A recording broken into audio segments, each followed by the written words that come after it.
तदपि करब मैं काज तुम्हारा, श्रुत कह परम धर्म उपकारा। पर हित लागी तजै जो देहि, संतत संत प्रशंसा तेई। इसका तदाप मैं तुम्हारा काम तो करूँगा, क्योंकि वेद दूसरे के उपकार को परम धर्म कहते हैं। वेद दूसरे के उपकार को परम धर्म कहते हैं।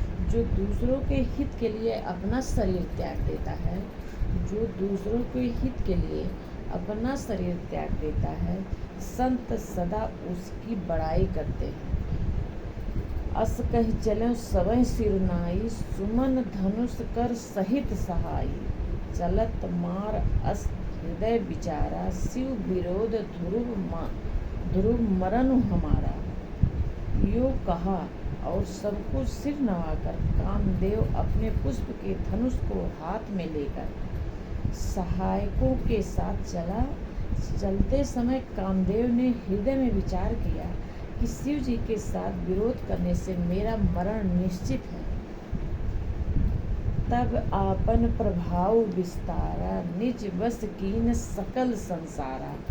ओपो जब वारिचर केतु, छन महु मिटे सकल श्रुति सेतु। तब उसने अपना प्रभाव फैलाया और समस्त संसार को अपने बस में कर लिया। जिस समय उस मछली के चिन्ह की ध्वजा वाले कामदेव ने कोप किया, उस समय क्षण भर में ही वेदों की सारी मर्यादा मिट गई।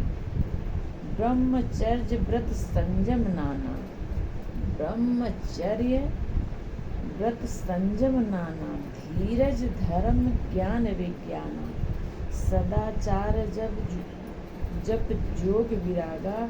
सबय विवेक कटुक सब भागा। ब्रह्मचर्य नियम, नाना प्रकार के संयम, धीरज धर्म ज्ञान विज्ञान, सदाचार जप योग्य वैराग्य, आर्य विवेक की सारी सेना डर कर भाग गई। भाग्यों विवेक सहाय सहित, सो सुभट सुजग मई मुरे। सत ग्रंथ पर्वत कंद रही, महु जाय ते अवसर दुरे। हो निहार का करतारपुर, रखवार जग खर भरू परा। दुई माथ के तुरति नाथ, जय कहु कोपि कर धुन सरस धरा।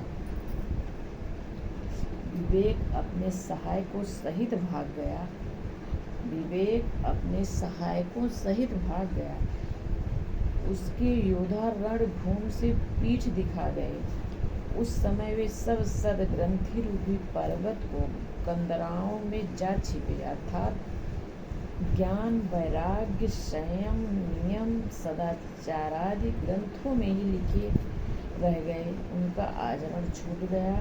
सारे जगत में खलबली मच गई और सब कहने लगे, हे विधाता, अब क्या होने वाला है? हमारी रक्षा कौन करेगा? ऐसा दो सिर वाला कौन है जिसके लिए रति के पति कामदेव ने कोप करके हाथ में धनुष बाण उठाया। दोहा, जे संजीव जग अचर चर, नारी पुरुष अस नाम। ते निज निज मर जात, तज भय सकल वस काम। जगत में स्त्री पुरुष संज्ञा वाले जितने चर अचर प्राणी थे, वे सब अपनी अपनी मर्यादा छोड़कर काम के बस में हो गए। सबके हृदय मदन अभिलाषा, लता निहर निवह तरुक शाखा। नदी उमंग अम्बुधि कौधाई, संगम करें तालाब तलाई। सबके हृदय में काम की इच्छा हो गई। लताओं को देखकर वृक्षों की डालियां झुकने लगी। नदी उमड़ उमड़ कर समुद्र की ओर दौड़ी और ताल तलैया भी आपस में संगम करने मतलब मिलने जुलने लगे। अस जहाँ अस दशा जड़ा के बरनी, को कहीं सकई सचेतन करनी। पशु पक्षी नभ जल थल चारी, भय काम बस समय विसारी। जड़ वृक्ष, जब जड़ मतलब वृक्ष नदी आदि की यही दशा कही गई है, तब चेतन जीवों को करनी कौन कह सकता है?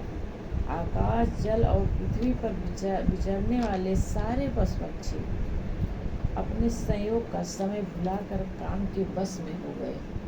राधे राधे। कमेंट जरूर करिएगा कैसा लगा हमारा रामायण का दोहा।